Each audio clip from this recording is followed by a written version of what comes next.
There are so many layers to the epic, disturbing story of John McAfee, maybe because there are so many John McAfees. John McAfee is one of the wildest characters you'll ever come across. There's McAfee the party animal. John? Huh? McAfee the Silicon Valley gazillionaire. It is the #1 computer threat. McAfee the international fugitive. John! He's someone that I feel is dangerous. Even McAfee the presidential candidate. Stand with me to protect our freedom. Pinning down the truth in McAfee's life story is never easy because often it is as slippery as he is. He is like Teflon. Nothing sticks to the man. If the name McAfee rings a bell, it should. There's a good chance it's on your home computer screen right now. Yep, he's the guy behind the famous McAfee AntiVirus software. When we say we're going to talk tomorrow, does that mean face-to-face? I first crossed paths with McAfee in 2012, but he'd become even more famous south of the border. He was on the run and would only talk to me by phone. You may think that you're not being followed, but I can assure you are. Hello? Anybody home? But I wasn't chasing him around Latin America because of a cybercrime. This was a real-life homicide. Allegations that he murdered fellow American Greg Fall. We begin with that software millionaire on the run, suspected of murder. Police wanted to question McAfee about the murder, but he didn't want to answer. He dodged authorities all the way back to the U.S., where he has been ever since, never charged with the crime. The Pandora's box has been opened. But what makes this story even stranger is John McAfee's latest incarnation. Our computers are no longer back home in the office, they are in our hands. These days, he's reemerged as a prophet of digital doom, and his apocalyptic warnings about today's cyber threats attract plenty of eyeballs, both in person and on TV. We're being spied on by our government. Even with all that attention, what he hasn't done since returning home is a no-holds-barred interview on every aspect of his past. But now, after more than 4 years, I'm about to get my chance. I admit, I've heard so many things about him. He's erratic, he's a high-tech prince of darkness, he's just plain dangerous that I'm nervous. I've been warned about John McAfee, so I'm keeping my second cell phone and my credit cards here at the hotel so they don't get hacked. I drive on to our meeting place, a parking lot in rural Tennessee, where McAfee greets me like a southern gentleman. How are you doing today? Good to see you. Dude, how are you? We talk a bit and head off in his tank-like truck. If I have to put up with people like you, then I'm going to have fun doing it. To him, reporters are just like a ball of twine to a cat, something to play with until he gets bored. We arrive at a quiet suburban downtown for a casual lunch at this Mexican restaurant. Yeah, I like Mexican food, sure. Said you grew up in a town like this in Virginia, right?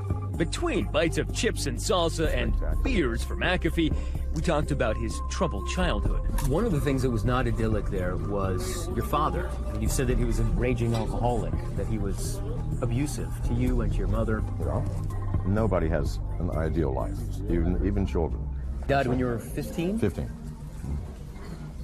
Yeah, he shot himself. He shot himself? Yeah. People always look to the past to explain the present. It doesn't work that way. The present for McAfee, this upscale but hardly lavish spread. He shares it with his new wife, Janice, his ever-present bodyguard, and his dogs. As we sit down inside, fortified by a glass of expensive scotch, McAfee continues with his life story, saying that despite being a lazy kid, he always got straight A's. Math came easy to me. I never studied, but I just did what I felt like I should do. In college, McAfee says he began peddling a product he knew he could sell: cocaine. But it's interesting that drug dealing was really your first foray into entrepreneurship. Yeah, well, it is entrepreneurial. It's everything. It's salesmanship. Then came the dawn of the go-go 80s.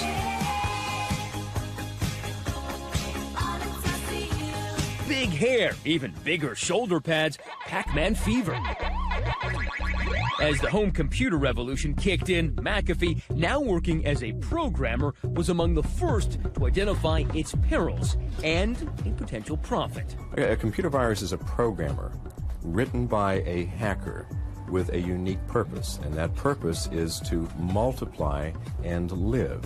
I was figuring out, oh yeah, I could stop this here, I could stop this here, I could stop this here, I can do this, I can actually remove the thing, and wrote a program in a day and a half. So McAfee AntiVirus was created in a day and a half? Yes. And how well did it work? 4 million people were using it within a month. 5 years later, over half the Fortune 500 companies in the country had begun using it. That's how important it became to their business and to keeping their computers safe. In no time, the software bad boy amassed a large fortune. But as McAfee admits, he gets bored easily. So after a few years, he cashed out. You made $100 million, let's say, from selling McAfee, right? That's what they say. How much did you make? Well, much more. What did you do with the money? I wasted it like everybody does money. He built 9 homes, filled them with expensive art and furniture, bought a fleet of antique cars. Is that love? Isn't it selfishness? Isn't it all about you? His next chapter, creating pleasure. a yoga retreat in Colorado, reinventing himself as a New Age guru, bestowing his eternal wisdom on his guests. It's all about need. And jealousy is all about the fear of losing all of these pleasant things which you have obtained. But McAfee says his zen was disturbed by a constant wave of what he calls frivolous lawsuits. Tonight on Nightline, losing a fortune. So, after the financial crash in 2009, McAfee let it be known he had lost most of his money. How to kiss nearly $100 million goodbye. Sometimes a little bit of pain is necessary to see and understand the true circumstances of your life. Nightline covered this auction on McAfee's ranch where everything, including his beloved airplanes, Winnebagos, exotic art collection, even the gold elephant and dinosaur skull, went on the block. Start us off at $1 million, we're at $1 million. McAfee now claims it was all a charade, a ruse. He was just trying to look broke so people would stop suing him. No, I didn't lose my fortune. I'm not that stupid. Whatever the case, one part of that report is indisputable. Now McAfee plans to take his remaining handful of millions and head to Central America. Here at Shea McAfee, the scotch is brought in by the case. And champagne is waiting as usual. Champagne is on ice. And excuse me for smoking, people, but it's one of my vices. Cigarettes are always ablaze, and the guns are always loaded. At 1,300 feet per second, this is at 800 feet per second. So which one would hurt more? Oh, this? Absolutely. But I'm not here for a party or target practice. I'm here to talk to him about how his life took a very dark turn during his Central American interlude.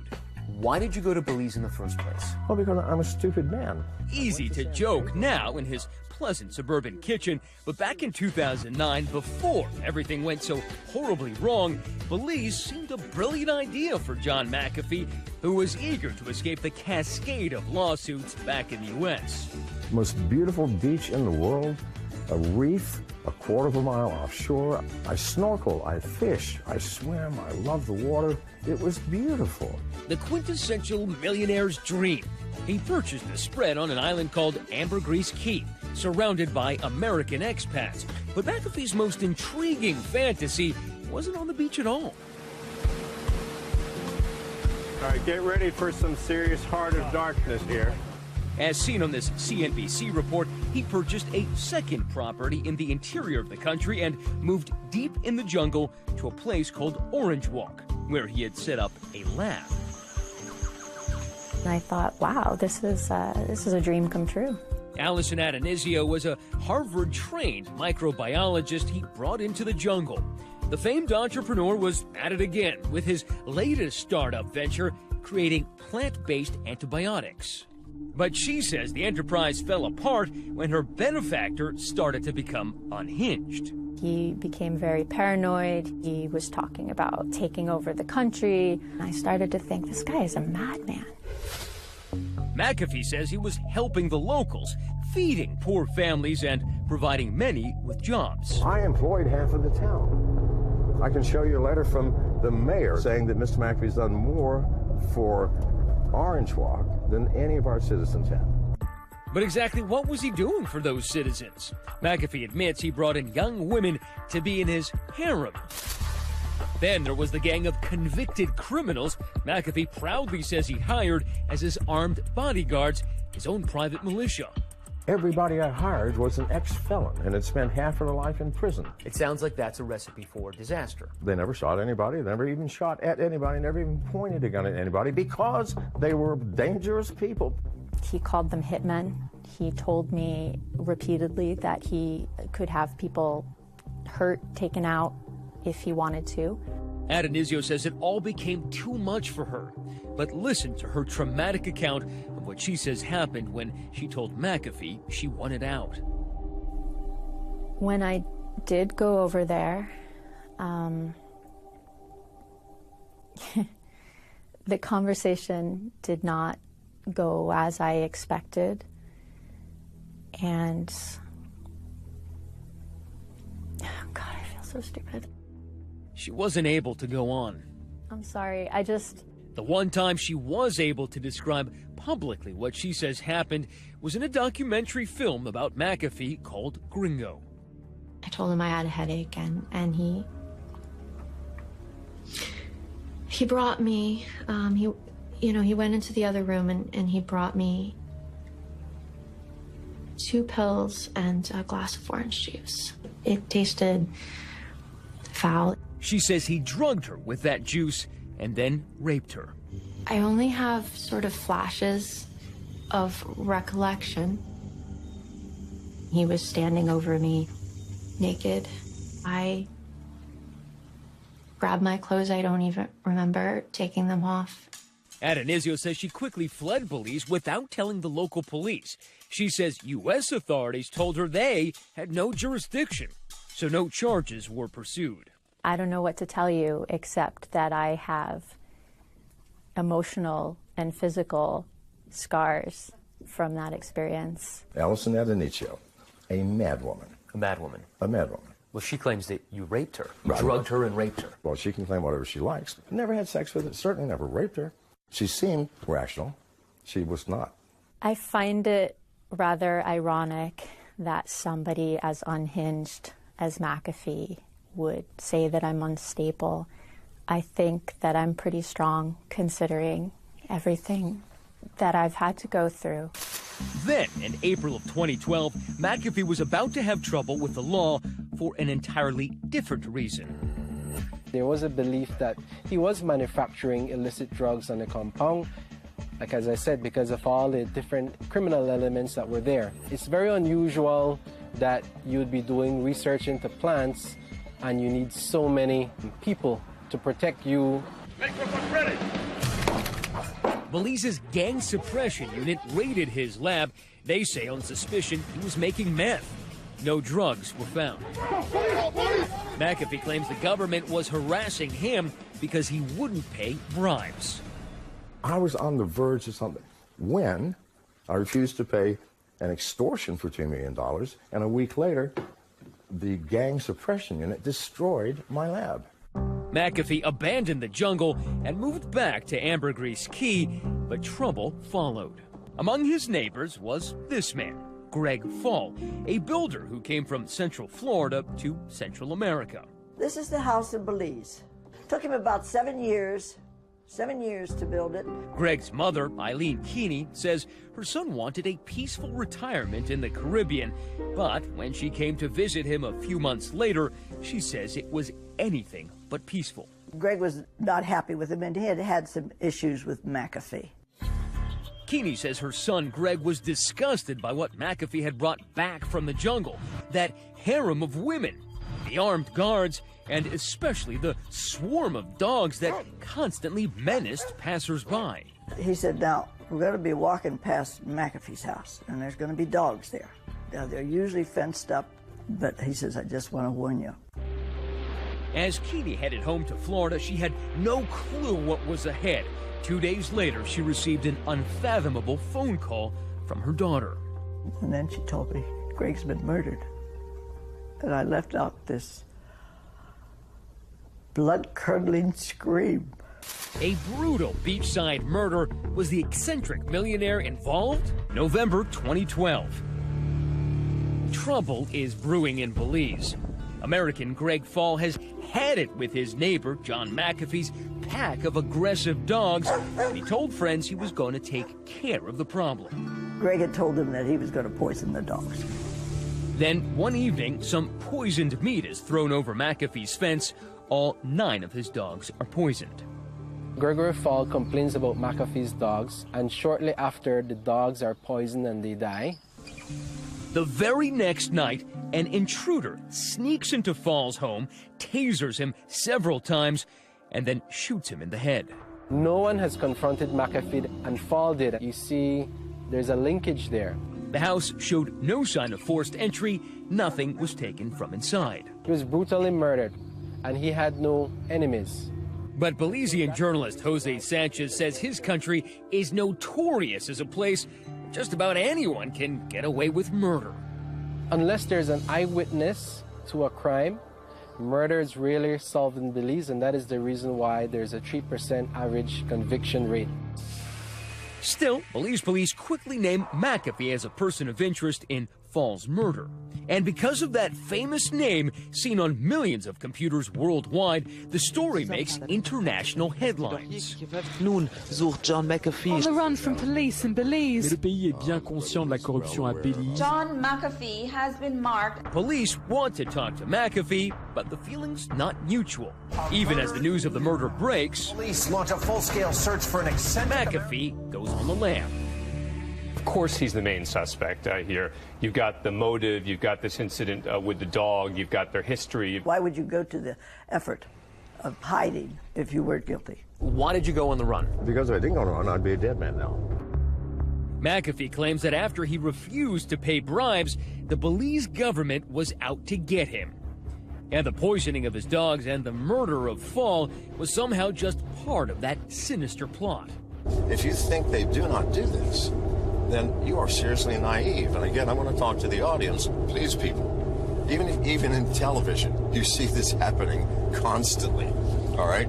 And some part of that television, or the movies, some part of it is probably true. That allegation that he makes that the government killed his dogs and the government killed Fall because he wouldn't pay bribes is utter nonsense. The Belizean government wouldn't comment on McAfee's accusations, but many, including the Prime Minister, called him crazy. It strikes me that he's extremely paranoid. In fact, I would go so far as to say bonkers. But bonkers or not, Belize couldn't catch him. Safety first. That's when I started on his trail. ABC's Matt Gutman is in Belize with the latest. From just outside John McAfee's compound, its owner this morning is on the run. You guys scared? Yeah. Yeah, this is Isla Bonita, man. This is paradise. You know, things like this don't happen down here. 3 weeks underground, all the while calling in to U.S. journalists. John McAfee is joining us now by telephone. My life has become a little more intense, and I want to ask you some questions. Including me. You're sincerely concerned that if you somehow wind up in their custody, they're going to assassinate you. Absolutely. Why were you contacting journalists while you were on the run? It seems like a bad idea if you're trying to stay hidden. No, it seemed like a really good idea to me. As long as the world was paying attention, they couldn't actually shoot me in the street. That story continues to get even more strange by the hour. Strange indeed. He finally surfaced across the border in Guatemala. Thank God. I am in a place where there is some sanity. Where we met face to face for the first time. How have you been? Really good since I got here. He told me his great escape involved everything from burying himself in the sand to a series of elaborate disguises. And I had a cane, and I was walking like this, and I had my jaws stuffed with toilet paper. He was hoping for political asylum, but instead, just a few hours later... John, where are you going? To jail. Vice TV filmed him being arrested whoa. As Guatemala prepared to deport him back to Belize to face questioning. His attorney has been arguing all along that any move for McAfee back to Belize could risk his life. But before they could put him on a plane, McAfee collapsed. An ambulance rushed him to the hospital with a media horde following behind. But miraculously, McAfee opened his eyes and asked the nurses not to undress him in front of the cameras. You faked the heart attack. Sure, I faked it. What would you have done? The whole charade lasted just long enough to allow his lawyer to file an appeal. John McAfee has been granted a stay of deportation to Belize. McAfee outfoxed Belize again. In the meantime, McAfee will have to wait in this lockup full of South American migrants until the High Court here can decide his fate. From inside that facility, he still managed to tap out messages to the world. I apologize for the format of this conference. Our intent is to return to America, if at all possible. And lo and behold, that's exactly what happened. There's nothing I can say. I don't know what I'm doing. I'm going to Miami.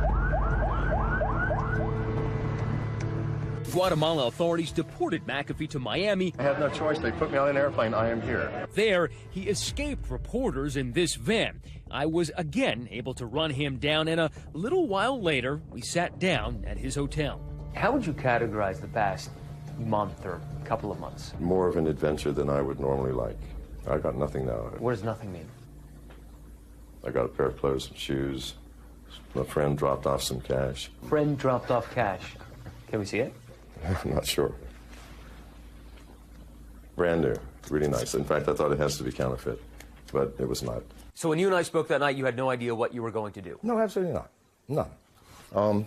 You know, I let the universe unveil its plan.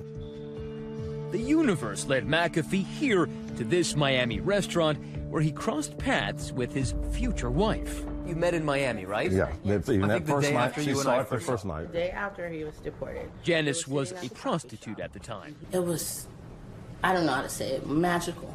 Because he saw the hurt that was there. He saw the human in me.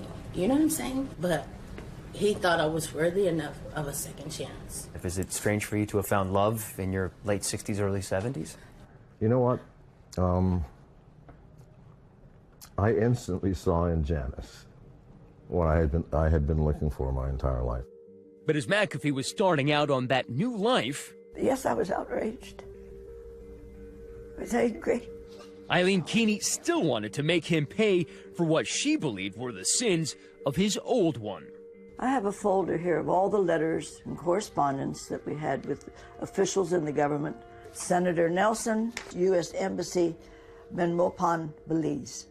She did everything a grieving mother could do to get answers and justice for the death of her son. I can't say it brought much in the way of results.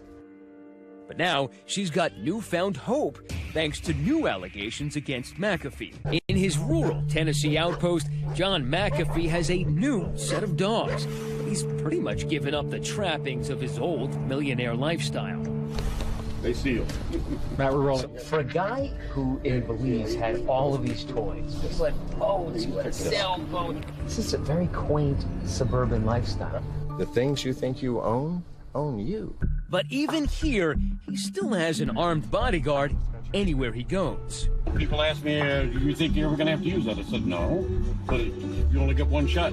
And a private arsenal at the ready inside the house. And I don't even know what this thing is. What is that? I'm not going to tell you what that is because that's the newest weapon available. Oh, we're not telling anything. Is it a real gun, though, or is it like an air rifle? Believe me, it's a real gun. Do you have a fascination with guns? I have no fascination with guns. I have a fascination with survival. When you held that gun up to your head Yes. in that picture, were you thinking about your father who took his own life? Oh, Christ almighty, my friend. Are you losing your mind? Are you? No. McAfee and his wife claim that for the past 4 years, they've been followed wherever they go. We had been chased for days, and you could see the same cars and trucks over and over and over. Are you paranoid? If I were, would I know? He makes a lot of preposterous statements. Paranoia or not, there's no doubt at all that filmmaker Nanette Burstein has been hot on his trail. When her film Gringo was released last year, it caused shockwaves thanks to interviews with McAfee's ex-employees who talk about his bizarre activities. When it specifically comes to Fall's murder... You think you found the smoke to the fire of the Greg Fall murder? Yes, I did. This man, McAfee's beachfront caretaker named Cashin, alleges his boss paid to have it done. This Thursday night, the dogs were poisoned. The following morning, sometime around 9 o'clock, John called me. He said, take this money, $5,000, and go put it in this guy's account.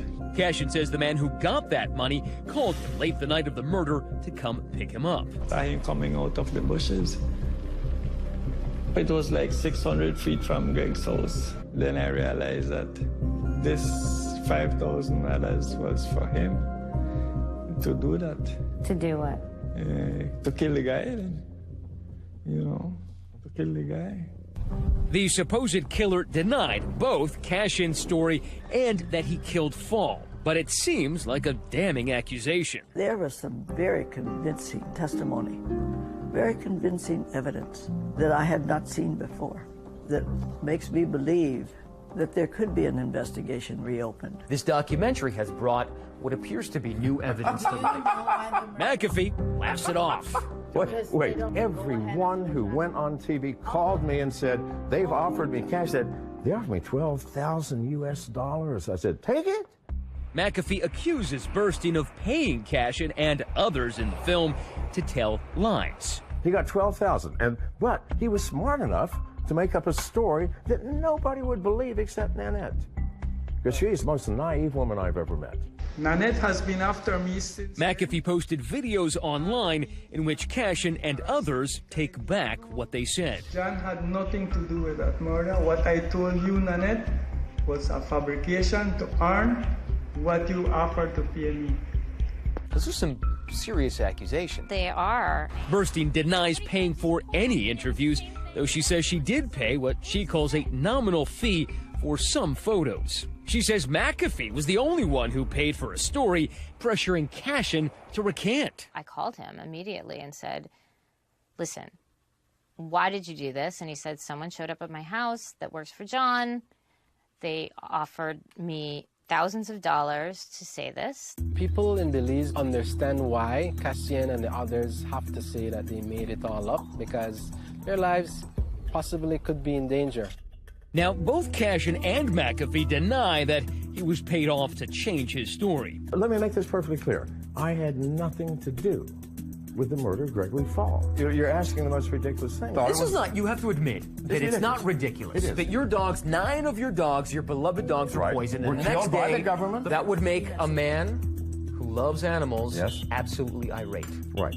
It would be enough to make a man who loves his dogs willing to kill, some would say. Does this man look to you like he would be stupid enough to kill whoever was responsible? I don't think he would be stupid enough. The night after?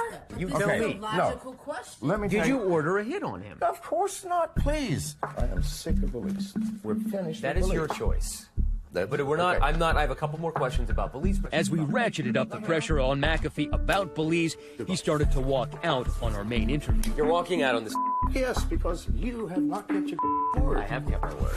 There had been no preconditions to the interview, and McAfee quickly calmed down and sat down. McAfee, a barely passable virus scanning program that updates at the worst possible times. Here's something you rarely see. An inventor trashing the very product that made him filthy rich. I've had nothing to do with McAfee software for over 15 years. I've had more pressing things to do. In this masterpiece of satire called How to Uninstall McAfee AntiVirus. This is my lab tech, Bartholomew. He's going to take you through uninstalling the McAfee antivirus software. McAfee makes light of his harem and his affinity for drugs and weapons. I know what to do. I know exactly what to do. The company that still bears his name called the video ludicrous, saying it has no basis in reality. This ring is 2 computers. McAfee says he's got plenty of new tricks up his sleeve, or actually on his finger. This is called an NFC ring, near field communications. He's showing me some of the high-tech spyware that's out on the market. So I borrow your phone, I put it in my ear. But it's really a warning. I could have downloaded a script which took full control of your phone. You're living in an age of no privacy. This is my new product, EveryKey. McAfee is still a player in the cybersecurity business. This is not just the key to my online accounts, or the key to my car, or the key to my house. It's my every key. But very 2017. We are the revolution of access control. John McAfee. He's the CEO of MGT Capital, a company that invests in cybersecurity, like this cell phone, which McAfee claims is the first ever that can't be hacked. Given the obsession with hacking, it seems like the perfect time for John McAfee. Well, it's an opportunity for me to speak again. People are listening. In the cybersecurity community, there are legends. People are watching you. He falls into that category. And now he comes back and says, I was that guy, and now I'm still that guy. They believe that they are immune. 10 blocks away from the White House. He's constantly talking with reporters, even when he's got one riding right beside him. There is no one person. And truth is, he says it's one of the reasons he agreed to spend time with me. What do you hope to get out of this interview? I hope to get at least 10 minutes that I can talk about the serious problem in the world, which is cybersecurity. We're living in 1984. Our freedoms are being restricted, our security is being eroded, and we have no more privacy. If we lose privacy, we will lose civilization, and we will certainly lose our humanity. And McAfee version 2.0 isn't just living in seclusion in Tennessee, he's taking his cybersecurity message on the road. Do you know what you're going to talk about on Larry King? On this day, he's in New York City, a guest on Larry King's show on the Russia Today network. John joins us from New York. All right, what do you make of this, John? In my mind, Larry, this is the most horrifying of all of the leaks. They could just have easily taken the latest plans of a nuclear bomber, and maybe they did, I don't know. We're being spied on by our government. Duh. And I promise you, that back door will get out. His dire predictions find a home on cable talk shows and also at mainstream cybertech conferences. There will come one day where simultaneously everybody's wallet is emptied. John McAfee, creador de uno de los antivirus más. I was invited, God knows why, to speak at the Chinese National Security Conference, the largest conference in the world, 7,000 people. I got an ovation. McAfee says speeches like this fetch about $25,000. And last year, McAfee took his public persona to new heights. Welcome back to our Libertarian Presidential Forum. Remember this guy? McAfee ran to become the Libertarian Party candidate for president. Liberty means that our bodies and our minds belong to ourselves. Finishing a respectable runner-up. How can someone of that caliber, of that character, think he can run for the President of the United States? Meanwhile, people like Greg Fall's mother, Eileen Keeney, are wondering why no one's asking about what happened in Belize anymore. And I'm thinking, how can this happen? I used to think that he was just odd, flamboyant, a rebel. But he's not a rebel. He's a rapist. He's a dangerous individual. Authorities in Belize have never charged McAfee, but he's not out of the woods. Former employee and current accuser, Allison Adonisio, says the FBI is currently talking to her and others about McAfee's activities. My understanding is that there are recent and active investigations still into the murder of Greg Fall. My hope is that justice will eventually be served. He passes this truck and nearly hit a car head on coming up the hill right here. And I was like, the man who played Catch Me If You Can with the law in Central America finally got caught in Central Tennessee, but not for what you might think. John McAfee is pulled over on suspicion of driving under the influence not far from his Tennessee home. I'm John McAfee. You probably read about me. yeah, I don't know who you are. Really? I don't. He wasn't drunk, he says. He was high on Xanax. High on Xanax. How many Xanax had you taken? Well, what the doctor prescribed. There's a legal prescription. The guy that's accused of murder in Belize, ran into Guatemala. Okay. Escaped to America, been living here for 3 years. I got you. The FBI is going to be looking for me if you don't call her, sir. The FBI? I mean, you were in the back seat of that police cruiser raving. So you still have stuff to do with the computer virus deal? Well, you know, I'm sure that God is computer security. My lawyer wanted to fight it. I said, listen, no, 48 hours in jail, I can do.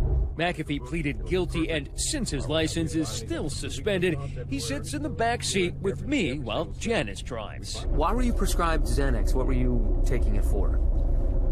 I was not sleeping properly. I always have a lot on my mind. What's keeping him awake? Perhaps not those questions from Belize, but no matter how he's reinvented himself, he remains unpredictable. Just hours after we said goodbye to him, a new McAfee health scare, and this time he wasn't faking. His appendix had burst, and he landed in the hospital, texting me this picture. Once on the mend, McAfee turned on me again, texting me, "In the end, you proved no better than what one would expect from low-life mainstream media." Meanwhile, back in Belize, echoes of McAfee's infamy remain.